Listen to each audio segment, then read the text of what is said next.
দেখুন, যশবন্ত বৈরাগী এই মধ্যম সন্তানকে নিয়ে বড় দুশ্চিন্তায় পড়েছে।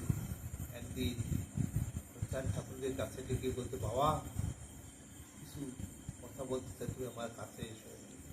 চার ঠাকুর এসেছে, বলতে, বাবা আমি তো বৈরাগী বা এই গৃহ ভক্ত গৃহ, ভক্তরা আসলে এই গৃহকে আশ্রয় পাবে এবং ভক্ত সেবা পাবে। তুমি এই ভক্তদের পরে এমনিভাবে দুর্ব্যবহার কেন করো?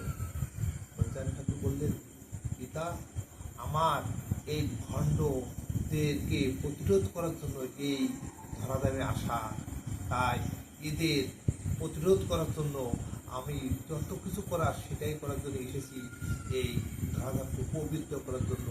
তাই ভণ্ডদের দেখলেই আমার অঙ্গ জ্বলে ওঠে। এদের প্রতিফল, এদের সাজা দেওয়ার জন্য, এদের মুক্ত করার জন্য আমি এসেছি। তাই এদেরকে মানা আমার পক্ষে সম্ভব নয়, যে জন্য আমার এই দেশে আসা। জয় জয় জয়।